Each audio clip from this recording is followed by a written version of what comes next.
The door flew open before the butler could reach it. A young woman burst through the grand entrance of Thornfield Manor, her traveling cloak still wet from the storm outside, a leather satchel clutched hard against her chest. She had not been announced, she had not been invited, and she had certainly not expected to run directly into the chest of the most feared duke in all of England. The Duke of Greyvale stopped walking. In 30 years of life, he had never stopped walking for anyone. His dark eyes dropped to her face, just for a moment, and something shifted in them. Something that had no name and no place inside a man like him. He stepped back, just one step, as if she had struck him clean across the chest without lifting a hand. The entire hall went silent. Footmen froze. The housekeeper gripped her keys so hard the metal bit into her palm. The young woman lifted her chin and met his gaze without flinching. "I am the new governess," she said, her voice steadier than her hands. "And I believe I was expected yesterday." No one breathed. But the Duke said nothing for a long moment. Then he turned, coat sweeping behind him, and walked away without a single word. But his head of staff, old Mr. Penworth, noticed the one thing no one else dared to look for. The Duke's hand, at his side, had curled slowly into a fist. 30 years. Not one woman had made him pause. Until now. Now, before we go further into this story, tell me something. If you were that governess, standing in that grand hall, soaking wet and staring into the eyes of a duke who had never once looked at a woman twice, what would you have done? Drop your answer in the comments, and tell us what beautiful part of the world you are watching from right now. If this story already has your heart, please subscribe. There is so much more coming, and you do not want to miss a single moment of it. Part 1. The letter arrived before dawn, not carried through the front door with any kind of ceremony, not announced by a footman in pressed livery, but thrown against the tall iron gates of Thornfield Manor, wrapped around a stone and tied with a piece of worn cord that looked as though it had been pulled from something falling apart. The gatekeeper, old Bram, a man whose knees had long since made peace with the cold ground of early mornings, picked it up with stiff fingers and turned it over slowly in the grey light. He did not open it. Nobody at Thornfield Manor opened letters addressed to the Duke of Greystone. Not without permission, not without a direct instruction delivered in that low, measured voice that made grown men straighten their backs without meaning to. Not if they wanted to keep their position, not if they wanted to keep their quiet. Bram carried it up the long gravel path in the pale morning, past rose hedges that had not been properly trimmed in 2 full seasons, past the stone fountain that had not run water since the late Duchess passed from this world 16 years ago, past every silent and heavy corner of an estate that had slowly forgotten what it felt like to be truly alive. He handed the letter to Mr. Penworth, the head of staff, a tall and careful man whose face had been schooled over 4 decades of service to reveal absolutely nothing under any circumstance. Even Penworth paused when he read the name on the outside of the envelope. He brought it upstairs without stopping for anything. No breakfast tray, no morning report. He knocked once on the door at the end of the east corridor, and when silence answered, he knocked again, with slightly more intention, and when silence answered that too, he opened the door with the quiet authority of a man who had served this household longer than the Duke himself had been alive. The Duke of Greystone was already awake. He was standing at the window with his back to the door, still dressed in the clothes of the previous evening, his dark coat slightly creased at the shoulders, his hands clasped behind him as he looked out over the grounds below. The sky outside was the color of pewter, heavy with the kind of clouds that promised rain before noon. He did not turn around when Penworth entered. He did not need to. "Whatever it is," the Duke said, his voice low and entirely without feeling, "leave it on the desk." "Your Grace," Penworth replied. This particular correspondence was not delivered through the usual channels. It was thrown at the gate. A silence followed that was long enough to be its own kind of answer. The Duke turned from the window, then, slowly, the way a man turns when something has genuinely pulled his attention rather than merely interrupted it. His face was the kind of face that painters attempted and rarely captured correctly. Strong lines, dark eyes that held their own weather, a jaw that had spent 34 years set at an angle that discouraged conversation. He was not an ugly man. He was, if anything, the opposite of that. But there was something in his expression that had long ago placed itself beyond the reach of ordinary warmth, as though he had decided, at some point in his life, that warmth was a thing for other people. He crossed the room and took the letter from Penworth's hand. He read the outside first. Then he broke the seal and read the inside, and his expression did not change at all, which told Penworth more than any expression could have. When the Duke's face remained perfectly still, it meant something had moved underneath it. "Send for the solicitor," the Duke said, folding the letter with 2 clean movements and placing it inside his coat. "And tell Mrs. Gathwick to prepare the East Guest Room." Penworth blinked. In 30 years of service, the East Guest Room had been prepared exactly twice. "Are we expecting a visitor, Your Grace?" "We are expecting a ward," the Duke replied, and walked past him without another word. The ward's name was Miss Tulley Brenn. She was 19 years old, the only daughter of the late Baron Brenn of Wiltshire, who had apparently spent the last 4 years of his life gambling away every piece of land, every piece of furniture, and every piece of dignity attached to the Brenn name, before dying of a fever that the physician said was entirely preventable. The letter, written by the Baron's solicitor in a hand that trembled slightly toward the end of each line, explained that the Baron had, in one of his last coherent moments, named the Duke of Greystone as his daughter's guardian. The 2 men had served together briefly in their younger years. There had been, apparently, a debt of honor between them that had never been formally settled. The Duke had not seen Baron Brenn in 11 years. He had not known the man had a daughter. He stood in his study for a long time after Penworth left, one hand resting on the surface of the desk, the fire burning low in the grate behind him. Outside, the first drops of rain began to fall against the window glass, slow and deliberate, the way rain falls when it has decided to stay for the entire day. The Duke stared at the surface of the desk without really seeing it. He was thinking about something, working through it, the way he worked through everything, quietly and alone, and without asking anyone else for their opinion. He had built his life around a very simple set of principles: order, distance, control. Thornfield Manor ran like a clock because he demanded it. His tenants were managed fairly and without warmth because fairness did not require warmth. His business affairs were handled with precision and without sentiment because sentiment had a way of making men soft in places where softness caused damage. He had watched sentiment destroy his father, watched it hollow out his mother, watched it take perfectly good men and leave them stumbling and confused at the edges of their own lives. He had decided, long before he was old enough to fully understand the decision, that he would not be one of those men. He had kept that decision for 30 years without once being seriously tested. A ward was not a test, he told himself. A ward was an obligation, and obligations were simply a category of duty, and duty was something he understood perfectly well. The girl would be housed, educated, and properly introduced to society at the appropriate time. She would be treated with every courtesy the household could offer, and she would be kept at the same polite distance he kept everyone. He told himself this clearly and calmly, the way he told himself most things. He did not know, standing there in the quiet study, with the rain beginning to gather speed against the glass, that Miss Tulley Brenn's coach was already turning off the main road, already moving through the iron gates that old Bram had pulled open with his stiff and faithful hands, already rolling up the long gravel path toward the front steps of Thornfield Manor.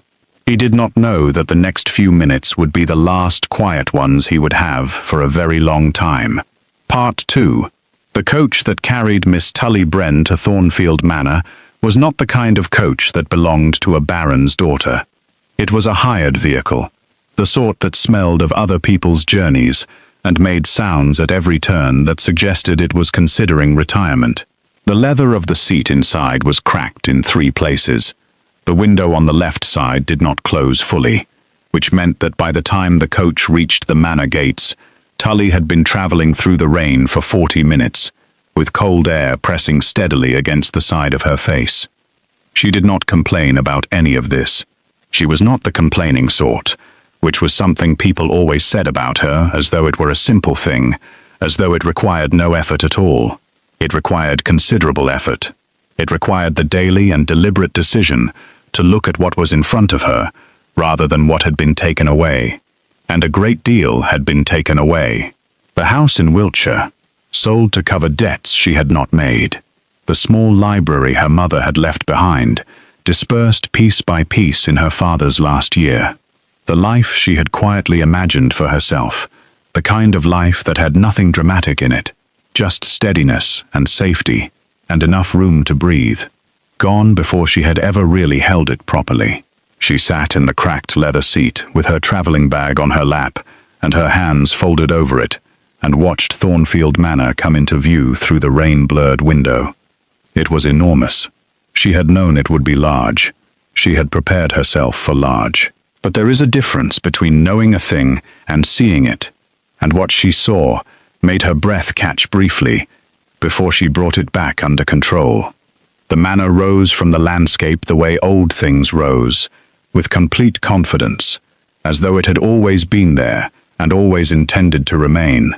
Stone walls, tall windows, a roofline that cut against the grey sky with sharp authority, grounds that stretched further than she could see from where she sat, even through the full width of the window. She thought, quite suddenly, and with unusual honesty, that she was not prepared for this at all. The coach stopped. A footman appeared at the door, with an umbrella that arrived slightly too late to be useful. Tulley stepped down onto the gravel with her bag and her soaked cloak, and her chin lifted at an angle that had nothing to do with arrogance, and everything to do with the particular kind of courage that comes from having no other option available. The front door of Thornfield Manor opened before she reached the top step. Mr. Penworth stood in the doorway with the expression of a man receiving a dignitary he had been given very little notice to prepare for.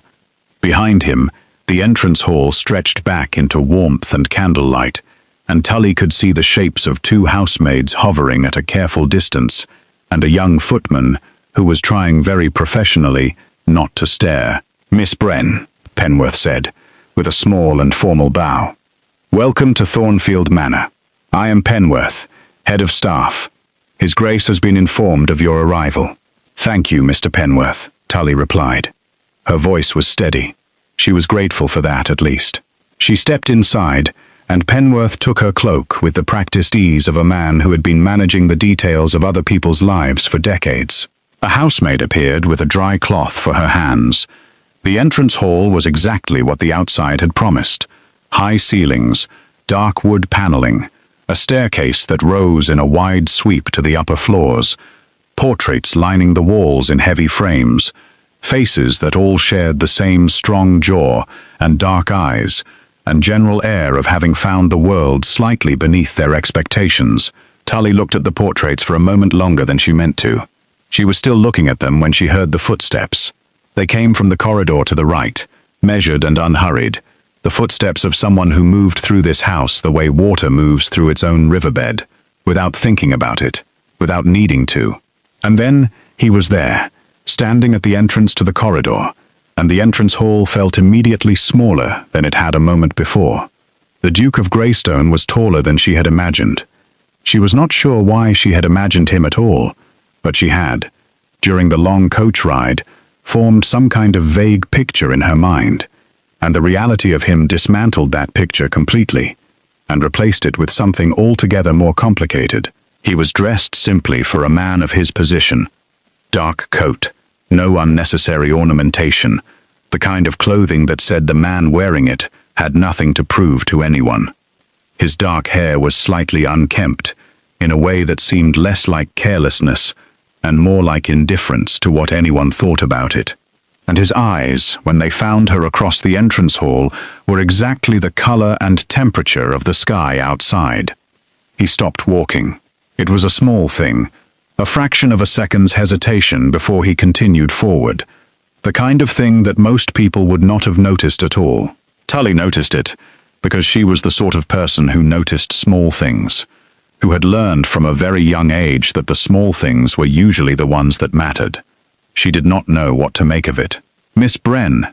His voice was lower in person than she had constructed it in her imagination. It carried the kind of authority that does not need volume to make itself felt. "I am Greystone. You will be under this household's care until such time as suitable arrangements can be made for your future." It was not a warm greeting. It was not meant to be. But it was honest, and Tulley had spent enough time around dishonest warmth to prefer the honest version of almost anything. "Your Grace," she replied, with a curtsy that was composed and correct. "I am grateful for your hospitality." Something moved briefly in his expression, something she could not name, and did not have time to study, because he had already looked away, turning his attention to Penworth, with a series of quiet instructions about rooms and schedules, and the arrangements for her first few days. She watched his profile while he spoke, and noticed the way his jaw held its angle, even when his voice was quiet. She noticed the slight tension in his shoulders that suggested he was more aware of the room than he was choosing to show. She told herself firmly that she was simply observant by nature, and that it meant nothing at all. "Mrs. Gathwick will show you to your room," the Duke said, and this time he did not look at her when he spoke. His gaze directed somewhere slightly past her left shoulder, which told her, clearly and without any ambiguity, that she had already been categorized and filed and placed at the correct distance. "Dinner is at 7. You are welcome to join the household, or to take a tray in your room if you prefer. The choice is yours." "I will join the household," Tulley said, perhaps slightly faster than she intended. He looked at her then, directly, for just a moment. "Very well," he said, and walked away.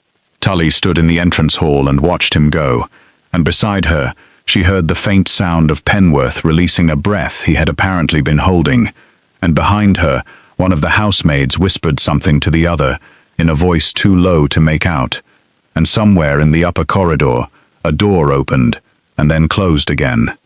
The house settled back into its usual quiet. But something in it felt different now, the way a room feels different after lightning has passed close by. Not damaged, not changed in any visible way, but carrying something in its air that had not been there before.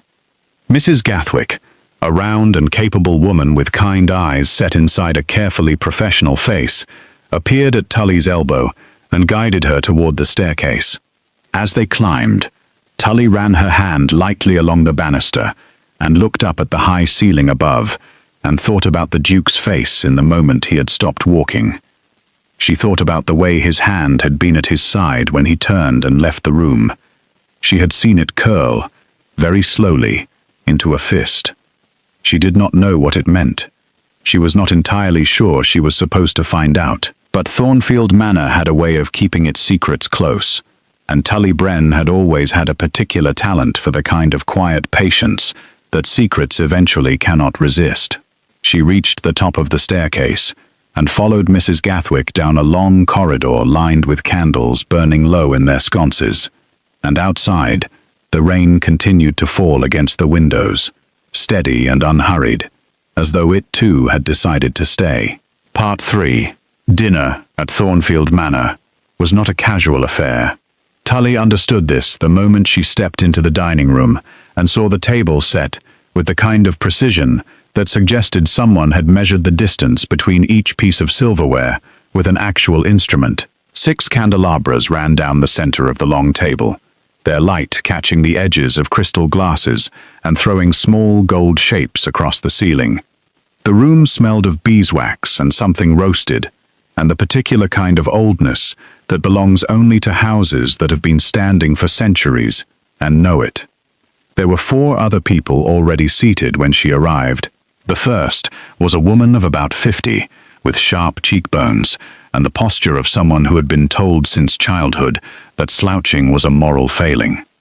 This was Lady Orvin, the Duke's widowed aunt, who visited Thornfield 3 times a year and managed, during each visit, to make the entire household feel slightly judged. She looked at Tulley the way a jeweler looks at a stone of uncertain origin, not unkindly, but with a great deal of professional assessment happening behind her eyes. The second was a young man of perhaps 22, lean and restless-looking, with the kind of face that smiled before the rest of him had decided whether smiling was appropriate. This was Mr. Casson Firth, the Duke's distant cousin, who was spending the season at Thornfield for reasons that Penworth had described earlier to Tulley, in the careful language of someone who knew more than he was saying. Casson caught her eye the moment she entered, and gave her a grin that was warm and entirely unguarded, which was so different from everything else in this house that it nearly startled her. The third was Sir Bramwell Oak, a heavy-set man in his late 50s, with white side whiskers and the slow, deliberate manner of someone who chose every word with great care before releasing it into conversation. He was the Duke's solicitor and oldest family advisor, and he had the look of a man who had seen quite a lot of trouble in his time and had developed a calm relationship with it. The fourth was a girl of about 13, sitting very straight in her chair and staring at Tulley with the open and completely unself-conscious curiosity of someone who had not yet learned that staring was considered impolite. This was Miss Petra Oak, Sir Bramwell's granddaughter, who was staying at Thornfield while her parents travelled abroad. She had 2 thick braids, ink on her left forefinger, and the expression of someone who had already formed several opinions about Tulley and was deciding which one to lead with. The Duke was not yet at the table. Tulley took her seat, which Penworth indicated with a small gesture, and smiled at the assembled company with a composure she was genuinely working to maintain. Lady Orvin gave her a measured nod. Casson said, "Wonderful to have you here, Miss Brenn." Truly, in the tone of someone who meant it completely and did not care who knew it. Sir Bramwell inclined his head with dignified courtesy. Petra continued staring. "You have very steady hands," Petra said, to no one's particular surprise except perhaps her own grandfather's. "Petra," Sir Bramwell said quietly. "It is an observation," Petra replied, without any guilt at all. "Most new people fidget with things when they sit down. She is not fidgeting." "Thank you," Tulley said, looking at her directly. "I find fidgeting uses energy better spent on other things." Petra considered this with genuine seriousness. "That is logical," she decided, and seemed to relax slightly, as though Tulley had passed some kind of entrance examination she had not known she was sitting. The door at the far end of the room opened, and the Duke entered. The quality of the air in the dining room changed in a way that Tulley could feel, but not precisely describe. Conversation did not stop, but it adjusted itself, the way a river adjusts when a large stone is placed in its path, flowing on, but differently. The Duke moved to the head of the table and took his seat with the economy of motion that seemed to characterize everything he did. No wasted movement, no unnecessary ceremony, just the simple fact of him arriving and being present. He looked, briefly, at each person at the table in turn. When his gaze reached Tulley, it stayed for exactly 1 second longer than it stayed on anyone else. She kept her eyes level, and her expression composed, and told herself, again and firmly, that she was simply observant by nature. The meal began. It was, objectively, an excellent dinner. The kitchen at Thornfield was clearly staffed by people who took their work with great seriousness. But Tulley found it difficult to give the food the full attention it deserved, because the conversation at the table was moving in directions she had not anticipated, and because she was learning things about this household with every exchange that no one was directly telling her. She learned that Lady Orvin had strong opinions about nearly everything, delivered them with complete confidence, and expected the room to receive them as established facts. She learned that Casson Firth had a quick and genuine sense of humor that he deployed carefully in the Duke's presence, like a man who has learned exactly how far a window can be opened before the wind becomes a problem. She learned that Sir Bramwell watched the Duke the way old advisors watch the men they have served for years, not with subservience, but with the attentive concern of someone who knows the full history and is always, quietly, checking the present against it. And she learned that the Duke himself said very little at his own dinner table. He asked Sir Bramwell 2 direct questions about an estate matter. He responded to Lady Orville's opinions with single, complete sentences that were neither agreement nor argument, but something carefully positioned between the two. He did not speak to Casson at all, though Tully noticed that when Casson made the table laugh with a story about a misunderstanding at a coaching inn, the Duke's mouth moved, very slightly, at one corner, in something that was not quite a smile, but was clearly related to one. He did not speak to Tully at all during the first half of dinner. She did not expect him to. She was new here, an obligation rather than a guest, and she understood her position clearly enough.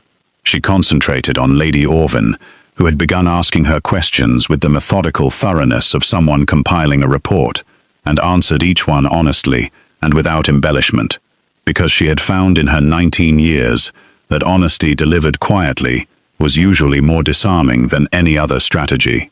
It was during the second course that Petra, who had been eating with the focused intensity of someone fueling a long expedition, suddenly looked up and said to no one in particular, "Miss Brenn, did you truly come here alone, without a companion or a maid or anyone at all?" The table went slightly quiet. "I did," Tully said, without any apology in her tone. "Was it not frightening?" Petra asked, with genuine curiosity rather than any desire to be dramatic. "A little," Tully admitted, "but the frightening parts of things are usually shorter than you expect them to be. It is the anticipation that takes the longest." She was not looking at the Duke when she said this. She had no reason to look at the Duke. But she felt, in that particular way that has nothing to do with sight, that he had looked at her. Petra absorbed this information with the seriousness it deserved. "I shall remember that," she announced, and returned to her food. Lady Orville made a small sound that might, from a less guarded woman, have been approval. And then the Duke spoke. "Miss Brenn." His voice came from the head of the table, quiet and even, and the dining room did what the dining room apparently always did when he chose to use it. It paid attention. "You mentioned to Penworth that your father's library was dispersed. Were you given the opportunity to retain any of it?" It was not the question she had expected. It was not the kind of question she had expected from him at all. She looked at him directly. He was watching her with an expression that was attentive, in a way that was different from his usual contained distance. A quality of focus that felt less like assessment and more like something she could not yet name. "3 volumes," she replied. "I chose the ones my mother had annotated. The margins were more interesting than the text in most cases." Something shifted in his face, something genuine and quick, that was gone almost before she was certain she had seen it. "A sensible choice," he said, and returned his attention to his plate. But Sir Bramwell was watching the Duke with an expression Tully could not read, and Lady Orville had gone very still in the particular way of a woman who has just noticed something she intends to think about later. And Casson Firth was looking at his wineglass with a small and private smile that he was working, not entirely successfully, to keep off his face. Tully looked down at her own plate and said nothing further, but something had changed in the room, and she could feel it, the way you feel a change in weather before any visible sign of it arrives. In the air, in the quality of the light, in the way the candles seemed to burn just slightly differently than they had a moment before. Part 4.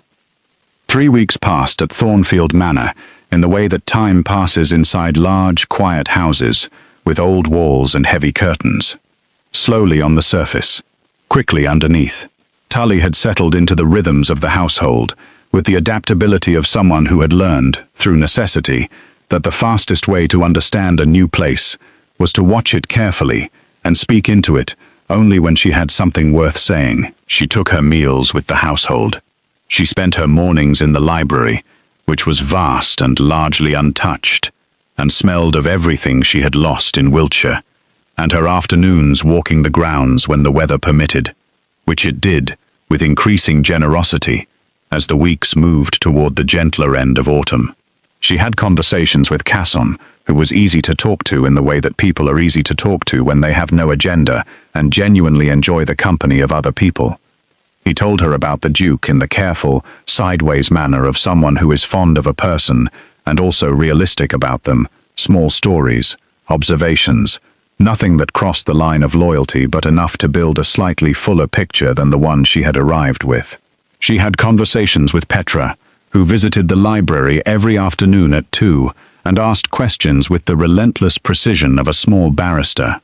Tulley found she genuinely enjoyed these conversations because Petra's mind moved in directions that were surprising, and she had the rare quality of actually listening to the answers she received, rather than simply waiting for her turn to speak again. She had a single long conversation with Lady Orvan in the sitting room one rainy afternoon, during which the older woman assessed her with the thoroughness of a general reviewing a new regiment, and concluded, apparently, that she met some important standard, because at the end of it, she patted Tulley's hand once and said, "You will do, Miss Brenn," in the tone of someone issuing a significant compliment. She did not have conversations with the Duke. She saw him. That was unavoidable in a household of this size.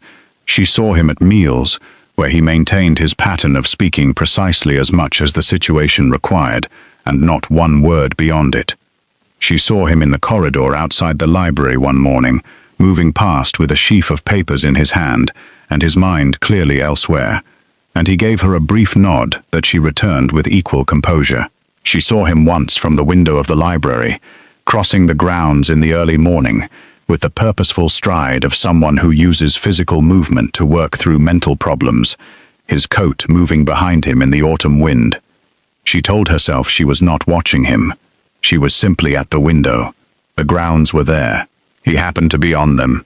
She was a poor liar, even to herself. The thing that changed everything happened on a Thursday afternoon in the East Corridor.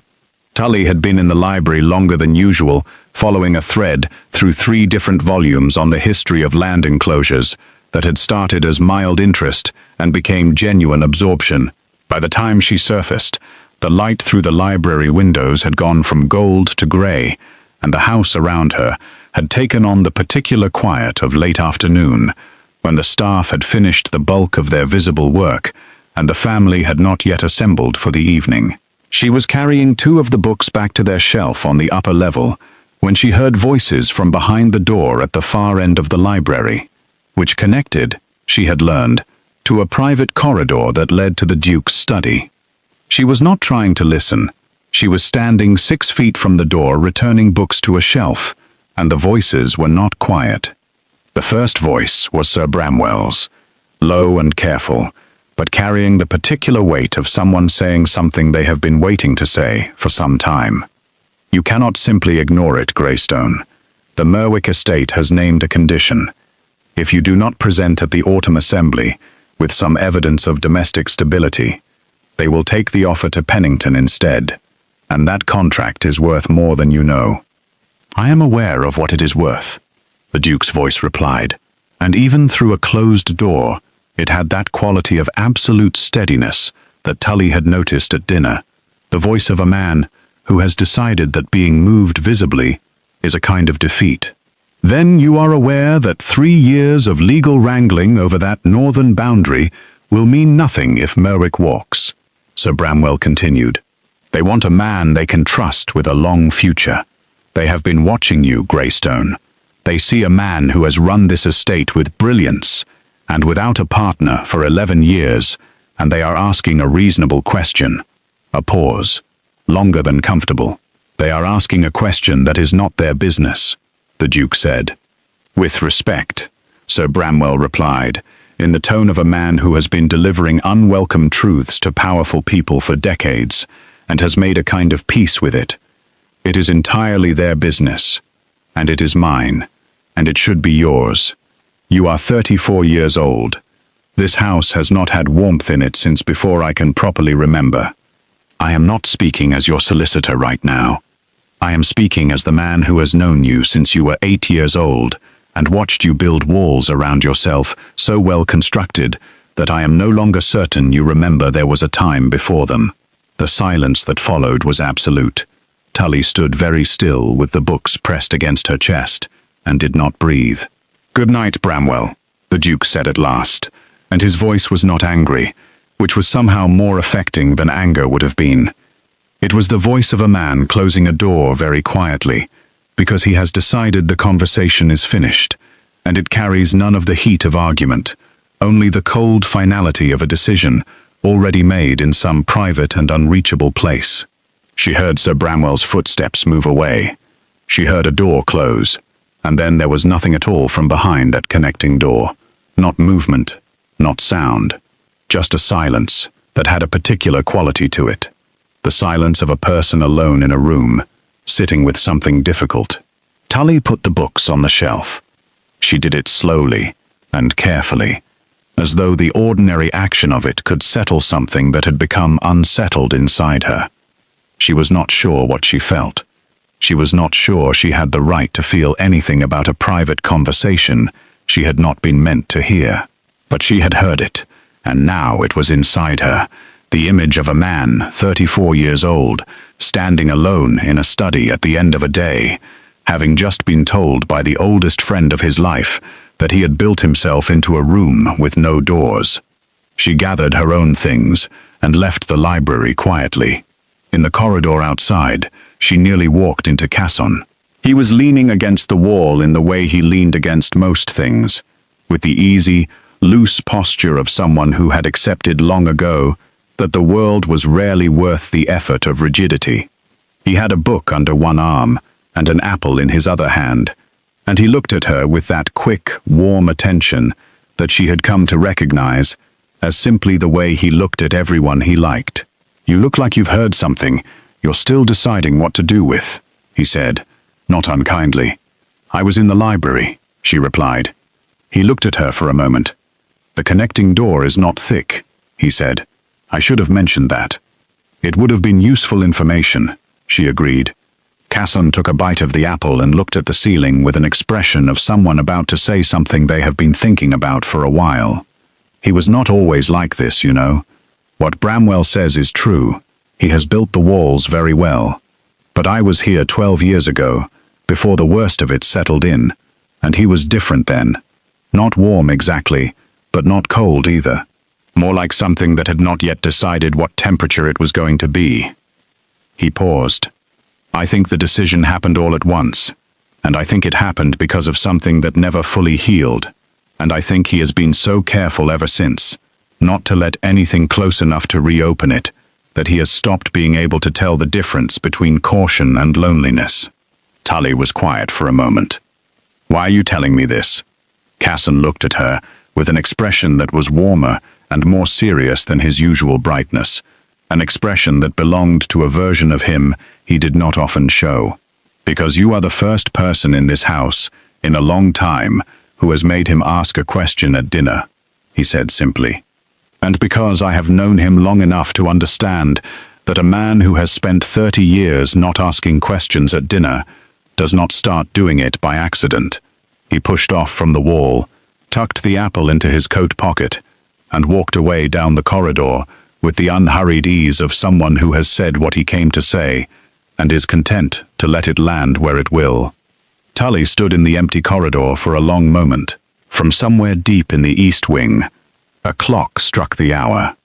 The sound moved through the walls of Thornfield Manor slowly, the way sound moved through old stone, as though the house itself was listening, measuring, keeping its own careful account of everything that was beginning, quietly, and without anyone's permission, to change.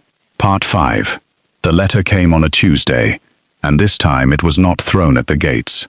It arrived properly, on a silver tray, carried by a footman who had the expression of someone who had been told to deliver it quickly and ask no questions. It was addressed to the Duke, but the name written in the upper left corner of the envelope The sender's name was one that made Penworth set the tray down on the hall table and stand beside it for a full minute before deciding what to do. He brought it to the Duke during the morning hour, when Greystone was in the study reviewing the Merwick correspondence that Sir Bramwell had left behind 3 days ago. Still unresolved, still sitting at the edge of every conversation like a stone in a shoe. The Duke read the letter once. Then he set it face down on the desk and looked at the wall opposite him for a long time. The letter was from a woman named Mrs. Daveney Holt. She was the widow of a former associate of the Duke's father, a woman of considerable social standing and considerable persistence, who had been attempting, in one form or another, for the past 4 years, to establish a closer connection with the Duke of Greystone than he had ever shown the smallest interest in encouraging. She wrote to inform him that she would be visiting the county within the fortnight, and that she intended to call upon Thornfield Manor, and that she very much hoped he would receive her, as she had something of great importance to discuss with him regarding, as she put it, their mutual future. Greystone picked the letter up again, read it a second time with the expression of a man identifying something unpleasant in an otherwise manageable situation, and then folded it and placed it in the drawer on the left side of the desk, which was where he put things he had not yet decided how to handle. He sat back in his chair. Through the study window he could see a portion of the east grounds, and after a moment he became aware, without having looked for it, that there was a figure walking along the far path near the old stone wall. A familiar figure, moving at the unhurried pace of someone who walks, not to get anywhere in particular, but because the walking itself is doing something necessary. Her dark hair was loose at the back where the wind had pulled it free of its arrangement, and she had her hands clasped behind her back, which was a posture he had noticed she adopted when she was thinking through something she had not yet resolved. He had noticed a number of things about Tulley Brenn that he had not intended to notice. He had noticed that she arrived at breakfast before anyone else and left the table last. He had noticed that she always placed her book face down rather than marking the page, because she intended always to return to exactly where she was. He had noticed that when something genuinely amused her, the amusement began in her eyes several seconds before it reached the rest of her face, as though it had to travel some distance to get there. He had noticed that Petra, who was not an easy child to impress, had begun saving her most interesting questions for Tulley specifically, and that this had happened within the first 10 days, which was faster than it had happened with anyone else in this house in recent memory. He had noticed, on the evening of the 3rd week, that when she entered a room, the room felt less empty than it had a moment before. He pushed his chair back from the desk and stood up. He was at the window before he had fully decided to go there, and he stood looking out at the grounds with his hands at his sides and his jaw set at its usual angle. And he told himself, with the same clarity and firmness he had used to tell himself things for 30 years, that what he was feeling was nothing more than the natural awareness of a household head for a new member of his household. It was responsibility. It was the ordinary human instinct to observe what was unfamiliar until it became familiar. It meant nothing beyond that. It could not mean anything beyond that. He had decided, long ago, in a specific and painful moment he did not revisit, that certain doors in him were closed. He had closed them carefully and locked them, and he had built other things in front of them so that he would not have to look at them every day. He was still standing at the window when a knock came at the study door. It was Casson. His cousin entered with the particular quality of casualness that Greystone had long since identified as the manner Casson adopted when he was about to say something he knew would not be welcomed. He sat in the chair across from the desk, without being invited to, which he had been doing since he was 14, and which Greystone had long since stopped objecting to, and he looked at his cousin with an expression of open and unapologetic honesty. "Mrs. Holt is coming," Casson said. It was not a question. "Penworth," Greystone said, with a single note of mild exasperation. "Penworth tells me nothing," Casson replied. "Mrs. Gathwick tells me everything. There is a difference." He leaned forward slightly, his elbows on his knees, and his expression lost its lightness and became something more genuine. "Greystone, I am going to say something, and I need you to hear it, as coming from someone who is on your side entirely, and has always been on your side, even when you made it considerably inconvenient." Greystone said nothing, which Casson had long understood as permission to continue. "Mrs. Holt is a capable and well-positioned woman," Casson said carefully. "She is also entirely wrong for you, and I think somewhere beneath all that excellent armor of yours, you know it too. She wants Thornfield. She wants the title and the estate and the position. She has made that clear to everyone who has been paying attention, which appears to be everyone except the one person it most concerns." He paused, "And while she is coming here to press her case, there is a young woman walking the east grounds right now who has been in this house for less than a month and has already changed the quality of it in ways I am not sure you have allowed yourself to fully acknowledge." The silence in the study was the kind that has weight. "That is enough, Casson," the Duke said, and his voice had the quiet finality it always carried when a conversation had reached the boundary he was not willing to cross. Casson stood. He straightened his coat. He looked at his cousin for a moment with an expression that held no judgment in it, only something that was tired and fond and genuinely concerned. "She found your mother's annotations in the library," he said, quietly, as a final thing. "Did you know that? The copy of Fordyce that your mother marked, all through in her own hand. Tully found it, and she read every margin note. She told Petra that the notes in the margins were braver than anything written on the actual pages." He moved toward the door. "I thought you should know that," he said, "since it is probably the sort of thing that means nothing to you." He left. Greystone stood in the study alone for a long time. His mother had died when he was 9 years old. The library had been hers first, before it became simply a room in a house. He had not opened that particular volume of Fordyce in 25 years. He had not been able to. He sat back down at the desk. He opened the left drawer and looked at Mrs. Holt's letter for a moment. Then he closed the drawer without touching it.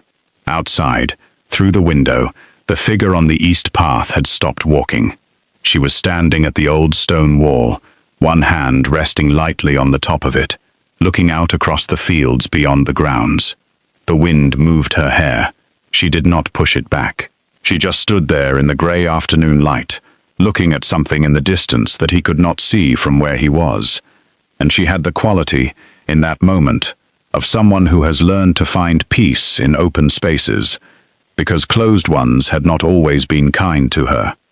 Greystone watched her for a moment that lasted longer than any moment had a right to last. Then he picked up his coat from the back of the chair and went outside. He had not planned to. He was simply moving, the way a man moves when something in him has made a decision before his mind has caught up with it. And by the time his mind arrived at the question of what exactly he was doing, his feet had already carried him across the south terrace and down the steps and along the gravel path that connected to the east grounds. She heard him before she saw him. He knew this, because she turned a half-second before he reached speaking distance, and she did not look startled, only attentive, the way she always looked when something had arrived that required her full consideration. "Your Grace," she said, with the composure that he had come to understand was not a performance, but simply the shape of her. "Miss Brenn," he replied. He stopped beside her at the wall. He looked out at the fields. She looked out at the fields. The wind moved between them with the easy freedom of something that belonged to neither of them, and therefore had nothing to negotiate. "It is a good wall," she said, after a moment, resting her hand on the stone. "It is 300 years old," he said.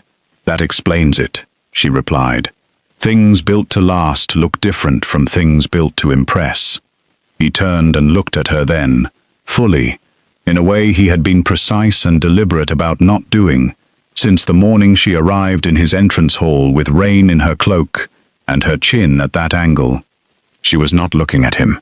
She was still looking at the fields, and there was something in her profile, in the particular quality of her stillness, that reached directly past every careful and well-constructed thing inside him, and touched something he had believed for a very long time was no longer reachable.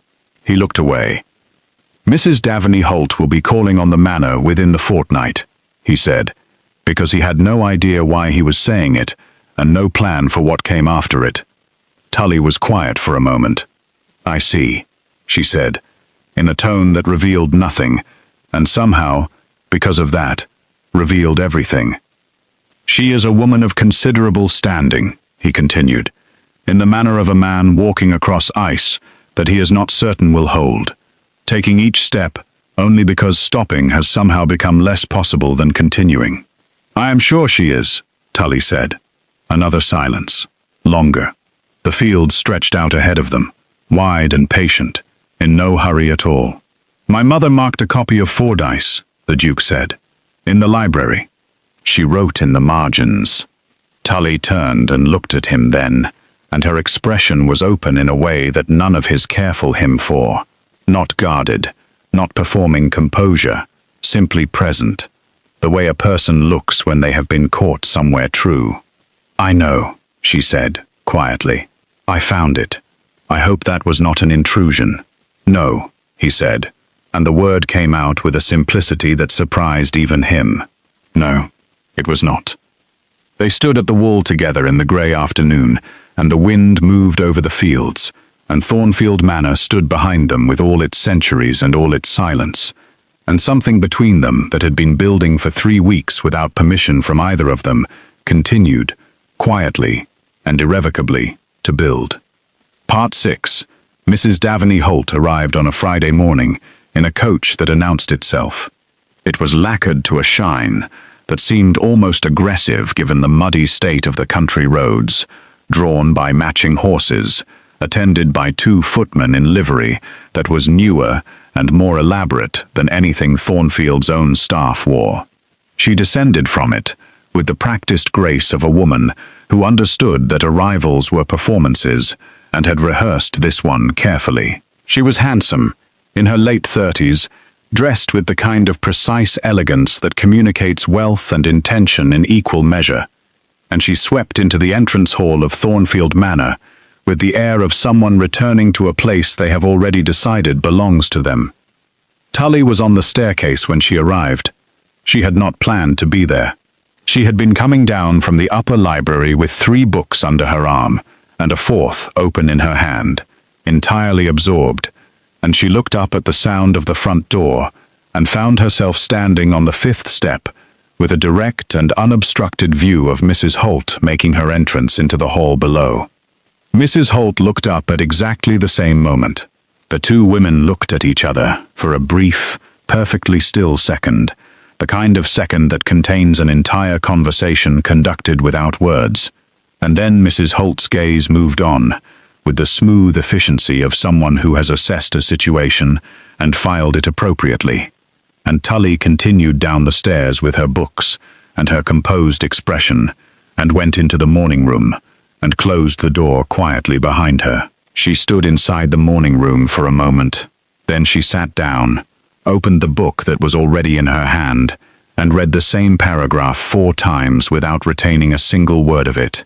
Across the hall, in the formal sitting room, Mrs. Holt was receiving tea from Penworth with the comfortable familiarity of someone who had sat in that room before, and she was asking after the Duke with the particular warmth of a woman who has made careful calculations and is now ready to present her conclusions. The Duke received her an hour later, in the sitting room, with Penworth present, as propriety required.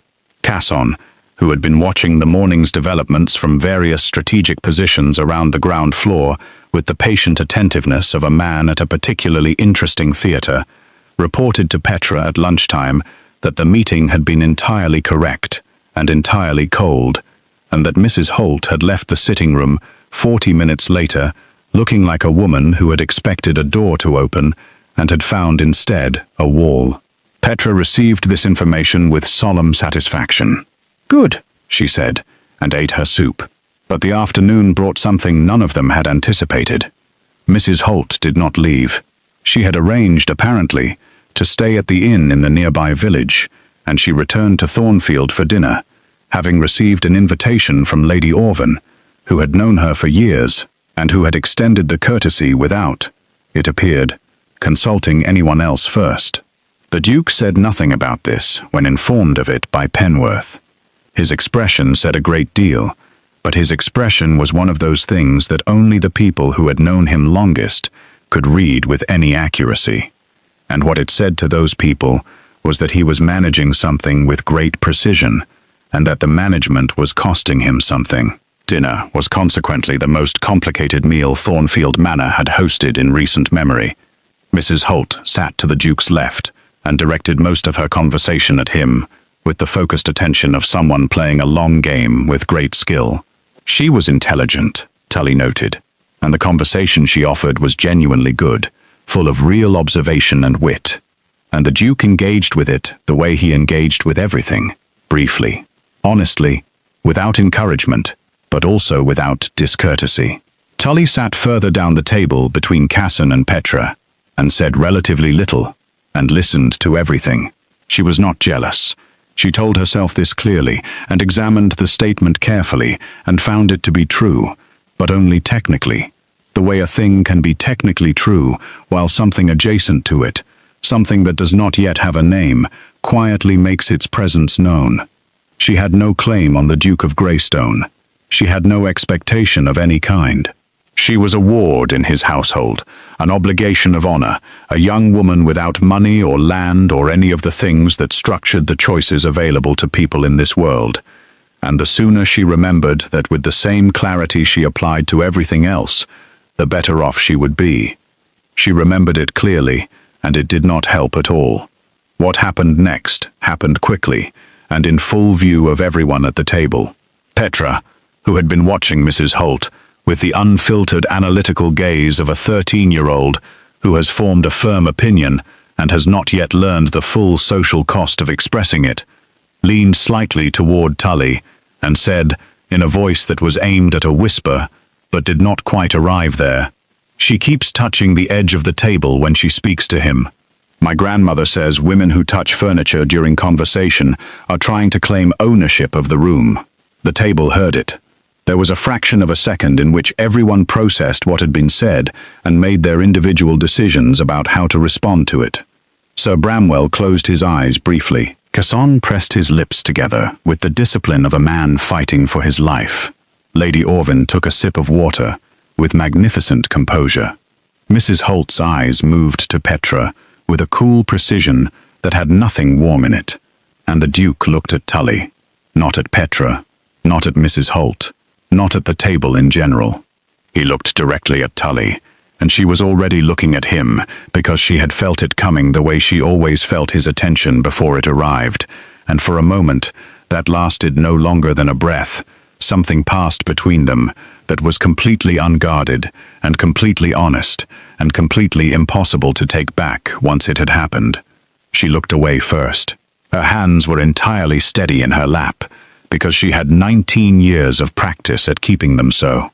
After dinner, when the company had separated in the way that company separates after meals in large houses, Tulley went to the library. She needed the library the way some people need open air, as a place where the ordinary pressure of things could be set down for a moment without consequence. She lit the lamp on the reading table and stood in the quiet of it, surrounded by the smell of old paper and beeswax, and the particular piece of a room that has held a great many human feelings over its long life, and absorbed them all without judgment. She found the Fordyce volume on its shelf without looking for it. She held it for a moment without opening it, running her thumb along the spine the way she had done the first time she found it. Then she opened it to the middle, where the annotations were densest, where the late Duchess had written in her small, clear hand, observations and disagreements and occasional single words that carried more weight than full sentences, and she read in the lamplight with the book open in both hands. She did not hear the door. She heard, instead, his voice. She disagreed with almost every third page, the Duke said, from somewhere behind her and to the left, and his voice in the library at night, quiet and unguarded in a way it never was at the dinner table, was entirely different from the version of it she had been hearing for 3 weeks. She did not startle.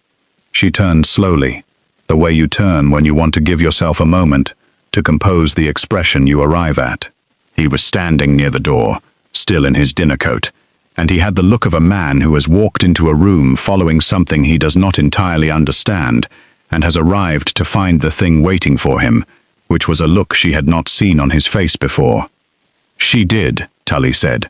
She was right to, in most cases.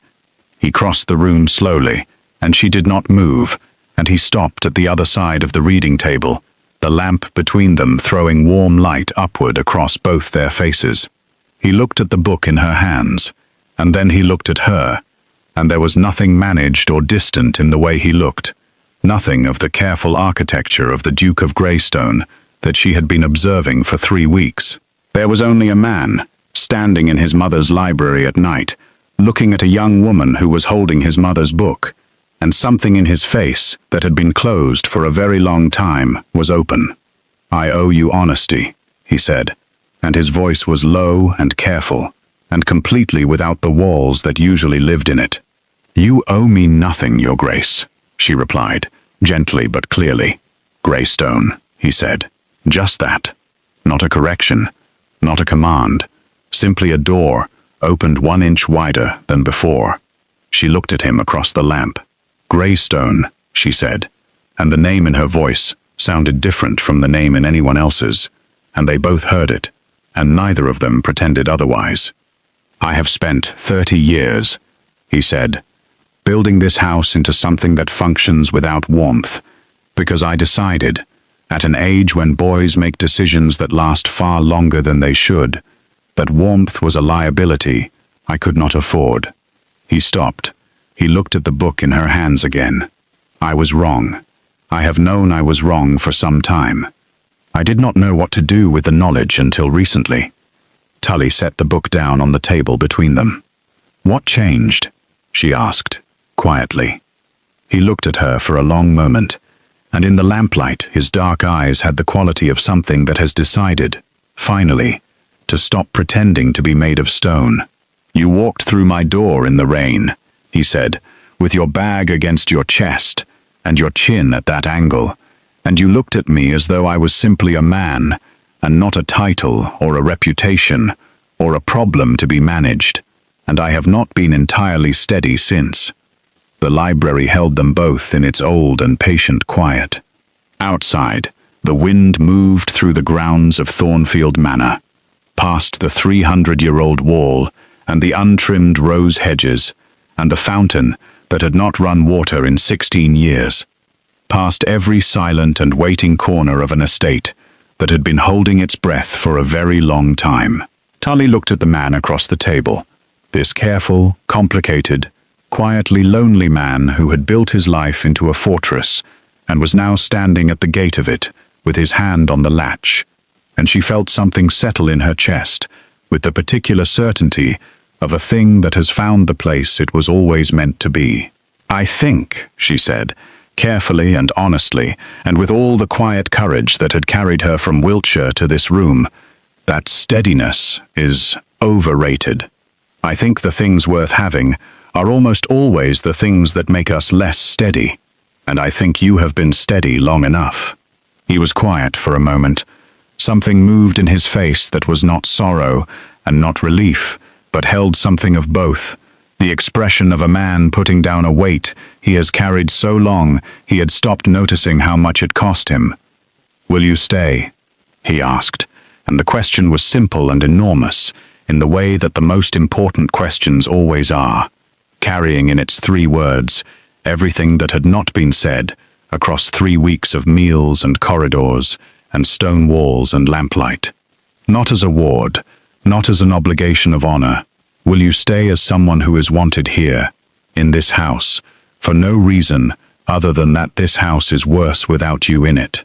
The lamp burned between them.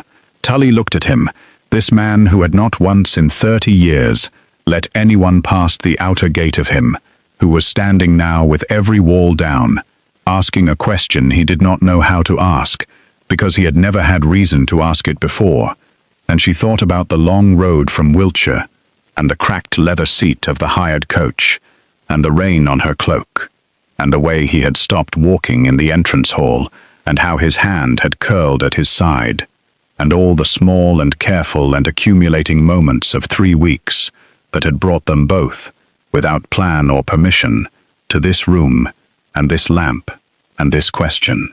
"Yes," she said. Outside, as though Thornfield Manor had been waiting for exactly that word, the old fountain in the courtyard, still and silent for 16 years, gave a sudden and startling sound, a groan of old pipes, a cough of ancient stone, and then, slowly, with the uncertain persistence of something rediscovering what it was made to do, water began to move through it again, thin at first, then fuller, rising into the night air and catching the moonlight as it fell. Penworth, crossing the courtyard on his last round of the evening, stopped and looked at the fountain for a long moment. Then he looked up at the lit window of the library on the second floor. He allowed himself, in the privacy of the dark courtyard with no one watching, a smile that was small and complete, and had been waiting, perhaps, for a very long time. He finished his round. He extinguished the hall lamps one by one. He locked the front door of Thornfield Manor with his usual care, and for the first time in 16 years, as he made his way to his own quarters at the back of the house, he did not find the silence of Thornfield heavy. He found it full,